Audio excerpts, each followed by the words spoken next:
Hello, everyone, and welcome back. So, today we are talking about context clues, which basically has to do with vocab words and determining the definition of a vocab word by using context clues.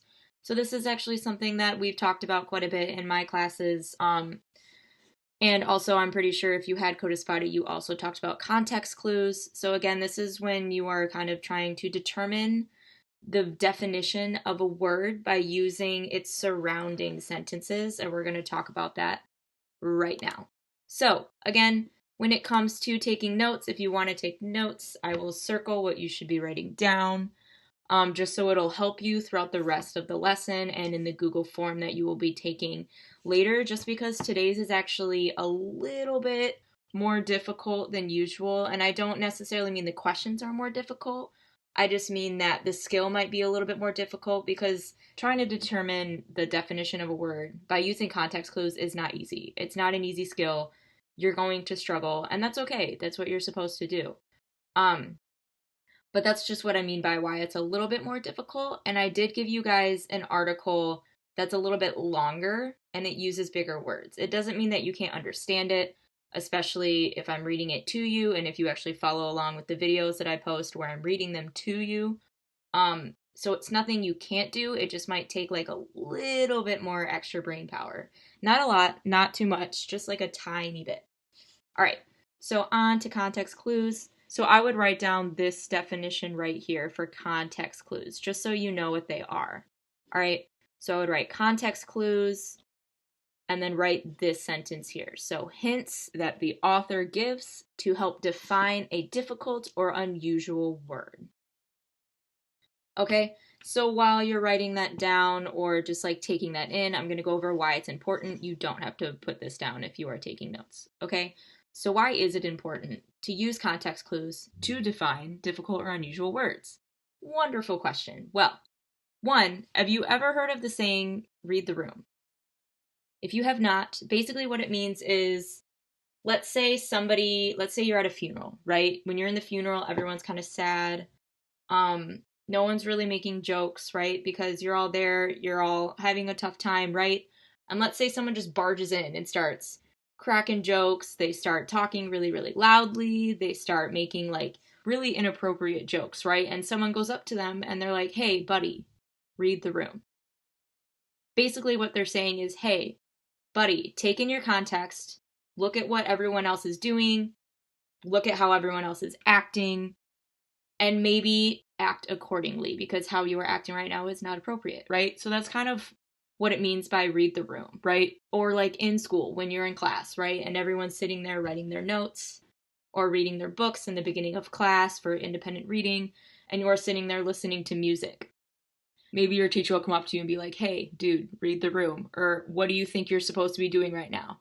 You look around the room, you see what everyone else is doing, and then you're like, oh, that's right. I'm supposed to be reading or I'm supposed to be writing, something like that. So that's like what it means to take in your context and use those context clues to read the room and or determine what you're supposed to be doing.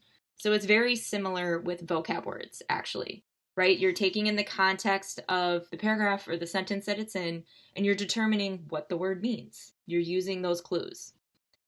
So it's important life skill. It is an important life skill to be able to take in your surroundings and or your context and make meaning out of it. This is something you're going to need for the rest of your life. Not just determining word meaning, but just basically how to appropriately act around people and to not make people feel bad about themselves or embarrass somebody or yourself, right? And it's especially when you're in a new situation. Sometimes when you're in like a room that you've never been into before or a situation that you've never been in before, a job, like a job interview or something like that, right? You take in the context and you determine how you're supposed to be acting based off of that context, right? So using context clues to determine word meaning is just a great way to practice, essentially, is what this is, okay? You're also going to need this in high school when you are taking tests. This is stuff that your high school teachers are going to be talking about, as well as like state tests like ACT and SAT, stuff like that. So, what are some types of context clues? So here are the types, and I have the little definition of what they are and an example. So what I'm going to suggest is maybe write down types of context clues, write down these 4, and then underneath those 4, write either the definition or the example, depending on what helps you the best. You can write both as well. All right, so you can always pause this and write both. Okay, so some context clues. So we have synonyms. If you don't know what a synonym is basically the word with the same meaning, right? And it is used within the sentence. So here's an example. So when you are determining this word here, so fallacious, right? My opponent's argument is fallacious, misleading, plain wrong. The synonym for fallacious is misleading. So they both mean the same thing, right? So what is the definition of fallacious? Something that's misleading, right? Something where someone is giving you the wrong information to basically manipulate somebody to get what they want, right? It's misleading. That's a synonym. So if you didn't know the word fallacious, you could use this synonym. We then have antonym, which is basically a word or group of words that has the opposite meaning that reveals the meaning of an unknown term, right? So here we have, although some men are loquacious, others hardly talk at all. So if we are talking about antonym, something that's the opposite, right? We have others hardly talk at all. So if you were determining the word of loquacious, what is the opposite of hardly talking at all? Talking a lot, right? So you can kind of make that clue. You can make that decision based off of that clue, right? So loquacious means somebody who talks a lot based off of the antonym that's given. Okay? And you can usually tell whether it's a synonym or an antonym based off of like the words that's used in the beginning, right? So here it says my opponent's argument is fallacious, meaning like whatever this is, that's what it means, right? That is the synonym. Here it uses the word although. When someone says although, that means in contrast to the opposite of stuff like that, right? So you know that this is actually the antonym. So again, there you have like although, you have but, someone can put in contrast, and we're going to talk about this a little bit more as well. The next one is explanation. So the unknown word is explained within the sentence or in a sentence immediately preceding, meaning one that's immediately before or after. Okay, so the patient is so somnolent that she requires medication to help her stay awake for more than a short time. So someone who is somnolent, right, requires medication to help them stay awake. That is the explanation of what it means. That's literally what it means, right? So this person basically needs medication to help them stay awake, right? They are someone that requires medication. And then, and then the last one is an example. So they give you an example. So specific examples are used to define the term. That's basically all it is, okay? So for this one, celestial bodies, such as the sun, moon, and stars, are governed by predictable laws. So the examples are for celestial bodies, the sun, moon, and stars, right? So by taking in those examples, we can determine that celestial bodies are things, masses, basically in space, right? Stars, moon, and the sun, right? So celestial bodies, again, the examples are the sun, the moon, and the stars. And one way to know that they are giving you an example is if it says like such as or for example, right? So that way you can determine that. So again, these are some context clues. These are the type of context clues.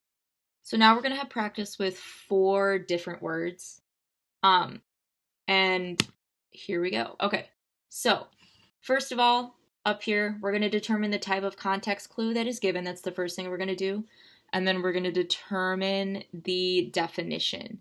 And please pay attention. There are 4 of these questions.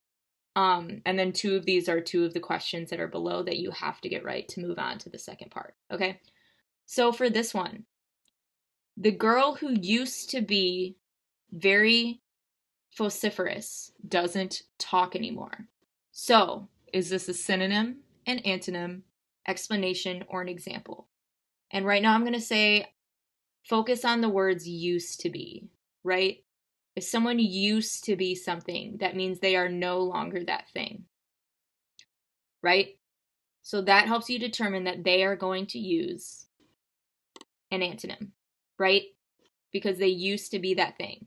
They used to be vociferous. So now, what are they using to describe someone that used to be vociferous? Someone that doesn't talk much anymore. Okay, so what is the opposite of someone that doesn't talk much anymore? A or B? You are correct, A, talkative, right? So the word vociferous is an adjective or a description of a person who is talkative, right? And they use the context clue antonym. All right, so the next one. So again, we are going to determine the type of context clue. So we have pedagogical institutions, including high schools, kindergartens, and colleges, require community support to function efficiently. So first of all, what type of context clue is this? So we have right here pedagogical institutions, including high schools, kindergartens, and colleges require community support. So I think since this one, there's like a list here, right? It could either be explanation or example. So of those two, which one do you think it is? If you guessed example, you are correct, right? Because it's giving you examples of it. It's not telling you like an explanation. It's not giving you an explanation of what pedagogical means. It's just giving you examples of institutions. Basically, an institution is just like a place, like a hospital or a school, that is like instilled by like the government or the society. Yeah, so it's giving you examples here. So then what's the definition? So here are examples: high schools, kindergartens, and colleges. What do all of those three things have in common? They're all schools, right? So we have A, any community facility such as schools, churches, recreation centers, etc., or they have to do with teaching. If you guessed B, you are correct because it has to do with teaching. Okay, so I know here it says require community support to function. But when it's giving you the examples, it's giving you examples of schools, right? So it can't be any community facility. It has to do with teaching. So pedagogical kind of has to do with teaching. It's just anything that has to do with teaching. The next one. Okay, so again, the type of context clue. So we have he was so parsimonious that he refused to give his own sons the few pennies they needed to buy pencils for school. It truly hurt him to part with his money. Okay, so here it is giving you kind of like explanation. It's giving you an explanation of what a parsimonious person is. Okay, so here's the explanation of parsimonious. It is someone who refused to give his own money to his sons. He refused to give his own sons the few pennies that they needed to buy pencils for school, right? So is this someone that's cheap with his money or generous with giving money away? Parsimonious is someone that is cheap with their money, right? He did not want to give them even just a couple pennies for his children. And for the last one, okay, so again, the type of context clue, or the only one that we haven't used yet. So his pertinacity and or stubbornness is the cause of most of his trouble. So pertinacity or stubbornness, that is a synonym. So stubbornness is a synonym for pertinacity. So is it A or B? A. Wonderful. Okay, so for today's lesson, basically you are reading an article, you're doing what you always do, which is watch this video, answer 2 questions, you have to get them right to move on. You are then reading an article and answering some comprehension questions that you have to get all right in order to move on again. But then after that, you are not answering multiple choice questions and or doing the usual vocab section that you do. You are actually answering 7 questions about certain vocab words throughout the article, and I'm asking you to use context clues to determine the meaning of them. And then after that, there's a quick short answer that I don't think will be difficult at all because it's basically your opinion. So I hope you enjoyed this. I know this isn't the most fun thing in the world, but it's definitely something that you need to know. And I miss you all, and I hope you all don't have too much difficulty with this, and I hope to see you soon.